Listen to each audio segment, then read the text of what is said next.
Hey guys, in today's video, once again, we will be talking about now Tropical Storm Sam. It has been named. It is already a strong tropical storm as of the new advisory that just came out at 5 p.m. It's now a 60-mile-per-hour tropical storm, 1,000 millibars for its minimum central pressure now, and it's moving west at a decent pace at 16 miles per hour.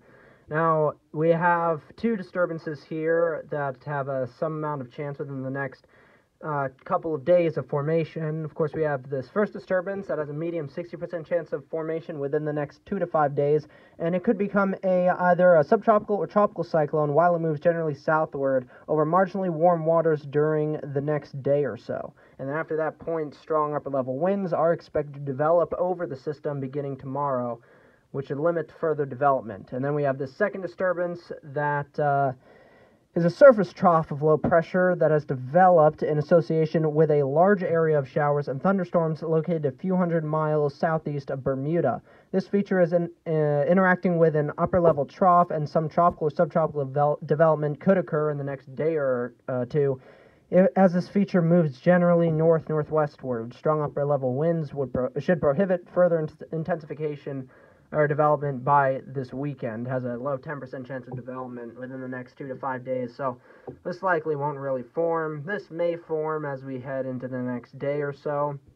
And then we go to the 5-day, and there's another tropical wave behind Sam coming off of Africa, so that will also be potentially another tropical cyclone that we may have to watch heading into way later into next week and into the following week. Now, Sam, again, it's a strong tropical storm. It's 60 miles per hour, 1,000 millibars in pressure. The pressure is surprisingly high, to be honest, with how strong the sustained winds are. But in any case, it is forecast as of the new updated cone from the National Hurricane Center to become a hurricane by tomorrow early afternoon around 2 p.m. on Friday, somewhere around that time frame. And then it's forecast to become a major hurricane overnight Friday into Saturday morning, likely towards that between probably 2 and 8 a.m., maybe closer to 11 a.m. And then you can see it becomes a major hurricane, and it sustains being a major hurricane all the way through Tuesday at the least. This is going to be a very, very interesting storm to watch, especially once we get into the end of the weekend and into early next week, because by the time we get into that time frame, Sunday, Monday, Tuesday, we will definitely have a much better idea of whether or not Sam will either curve more out to sea or continue west and interact a bit more with this trough coming off of the east coast, which could help it continue west and then interact with it as it curves north in more toward closer to the east coast and impact potentially somewhere along the east coast. We are going to have to watch that very carefully, because the trough in particular is going to be the biggest player onto whether or not Sam either curves out to sea or impacts the U.S. potentially, particularly somewhere along the east coast.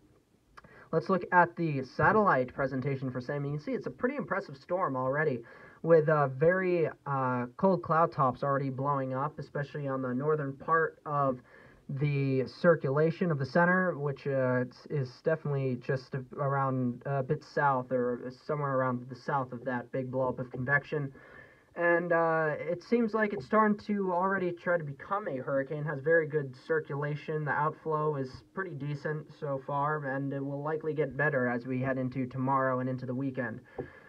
So this storm will likely continue to have a much better circulation, much better presentation as we continue into the coming days. Here's the 18Z run now of the model track guidance. You can see they've shifted it much further down to the south and west now, so they're starting to align more with it, potentially curving a bit to the northeast and then maybe curving back a little more to the west and continuing west a bit more. So we're going to have to watch this very closely. You see the GFS ensemble models generally continuing to the northwest and curving more out to sea. They don't really the GFS ensembles don't really align with the singular GFS model, so with what it's showing now, at least. Here's the GEPS, the Canadian Ensemble Model Track Guidance, as well, shows it out to sea. Here's the model intensity guidance, though. It shows it really rapidly strengthening, will become a hurricane within the next likely 12 to 24 hours, so pretty soon. And then it will likely become even a Category 2, Category 3 hurricane. It looks like most models are showing Seems around Category 3 is the current peak that the models are showing for the system. So looks like major hurricanes definitely in the cards for the system. Now, it does look like it maybe could get stronger than Category 3, could get to Category 4. Some models have it getting towards that Category 4, very few of them. But, you know, Category 4 is on the table, it seems, for the system. So we're going to have to watch it very closely.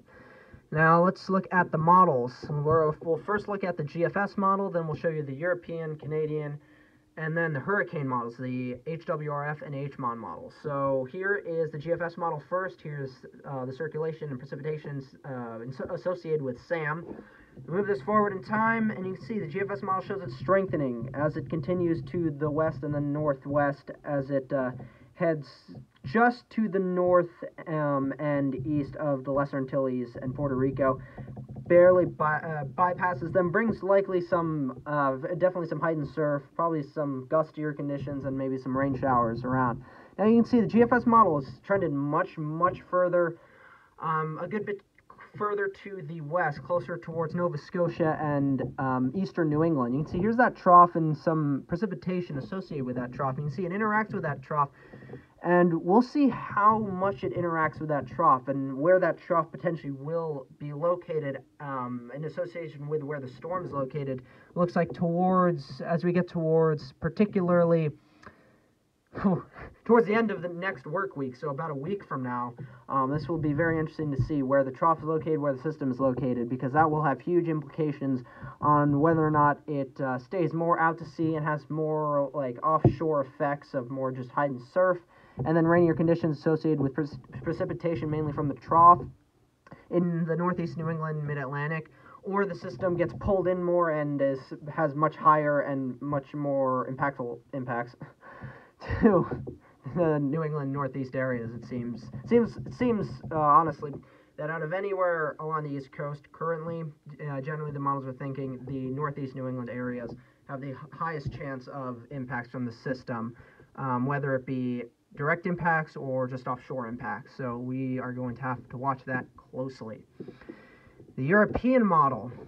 Here's the circulation with SAM again. We move this closer. We move this further in time, much closer and much more impactful towards the Lesser Antilles, Puerto Rico, and then it curves up much closer to the East Coast, much closer to the East Coast. In fact, let's see if we can zoom this in closer.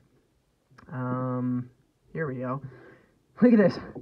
Shows it getting down to the 940s as it's curving up to right offshore of the East Coast. 945, 948 millibars. That's a strong hurricane. That's a strong hurricane right there. Category 4 for sure with those 940s millibars, or at least getting towards that Category 4 strength. That's concerning. Now, we'll see how much more these models shift and how much closer they get or further away they get from the East Coast. It'll be very interesting to watch. Now let's show you the Canadian model. And the Canadian model, let's change this back to MSLP and preset. The Canadian model shows it definitely much more in line with the GFS model. And you can see it just misses the trough, so it stays much farther out to sea and doesn't get more like swung in towards Nova Scotia and eastern New England. But obviously, between these three main models, singular models that we look at, between the GFS Euro and CMC models, GFS model thinks it will catch the trough, barely get swung in closer towards Nova Scotia, and eastern New England gets some more, but more offshore impacts, more indirect offshore impacts to generally New England with heightened surf and much cloudier conditions, and then precipitation more associated with the precipitation with the trough. The European model has it hitting or impacting a good bit more the Lesser Antilles, Puerto Rico areas, and going much farther west, impacting the Bahamas potentially a bit, and curving up the East Coast, just offshore of the East Coast, and potentially then hitting New England. And then the CMC model just has it fully out to sea, barely missing the trough, so it is able to go much farther out to sea. So we have three very different solutions to potentially what the system will do in association with the trough and what it will do as it gets towards the Lesser Antilles, Puerto Rico, and what it will do from that point onward. So SAM is a very, very interesting system, and we will really have to watch this closely. Here's the HWRF model, the first hurricane model we'll look at. After this, we'll look at the HMOD model. HWRF model really tightens the system up, has it strengthening a good bit as we head into Saturday even.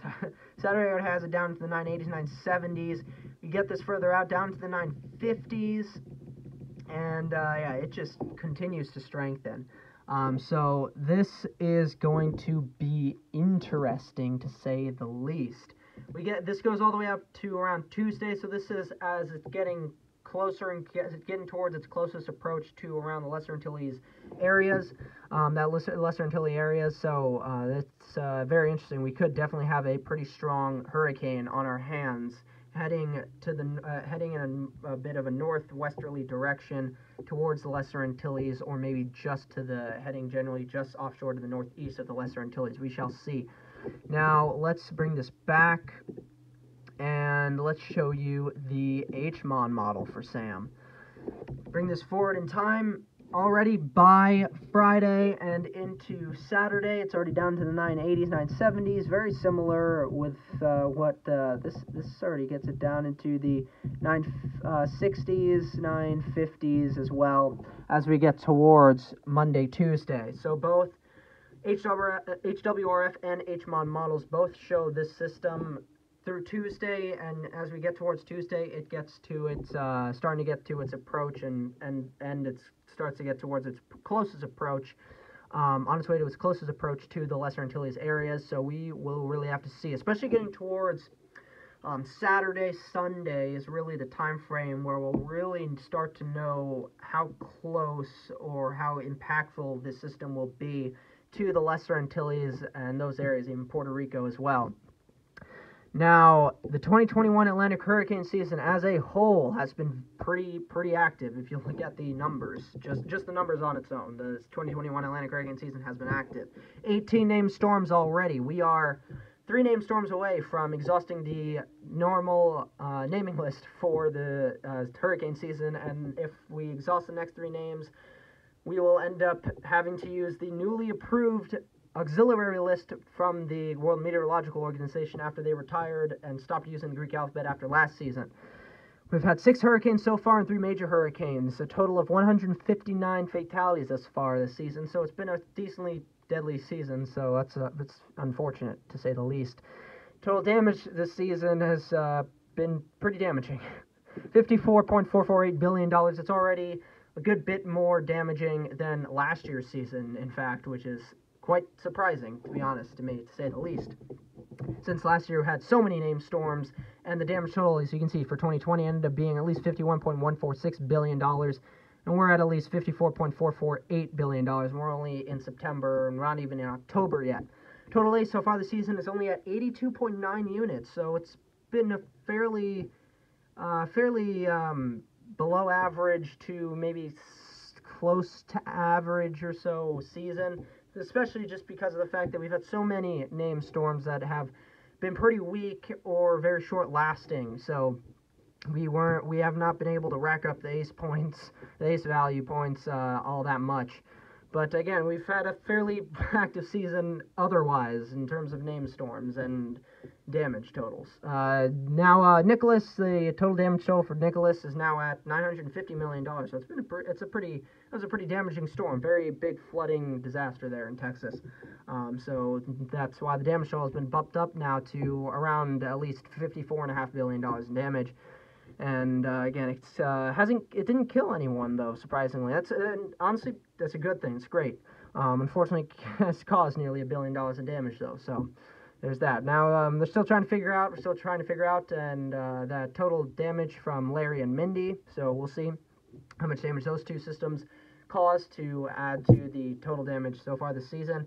Sam, I would say, will likely cause a bit of damage right now. We'll see how much damage it ends up causing. Really depends on how close it gets first to the Lesser Antilles and Puerto Rico, and then eventually we'll see what happens with it in association with how close it gets to the East Coast and impacts to the U.S.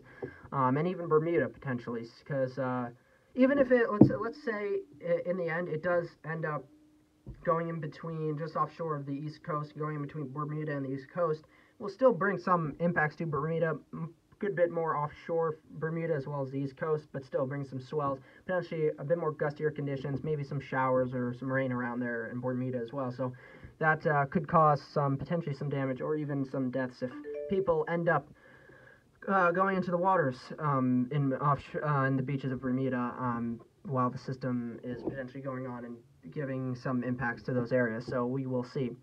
But again, this season has been fairly damaging and fairly deadly, though fairly below average to maybe somewhat around average in terms of ACE. So, we'll see what happens in the end. Yeah, it's quite interesting. Sam, though, it looks like it will be fairly long-lasting, honestly. It will take its time, in fact, to get to the Lesser Antilles on its own, so that's going to definitely end up having it rack up a good amount of ACE. And then even beyond that, as it continues to move generally to the west and north, it'll definitely be moving at a fairly slower rate, so it will and it will be much stronger, so that will also add to the amount of ACE it starts racking up. So that'll be interesting. We'll see how much ACE Sam is able to add to the table to this season.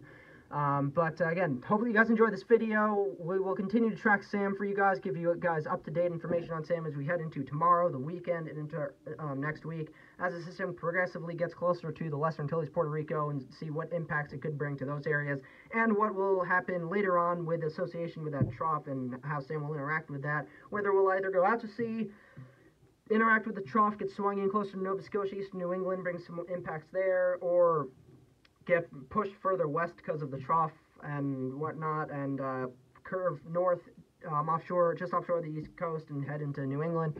We will see. We have a handful of options to see which one will play out, which one will end up most likely playing out.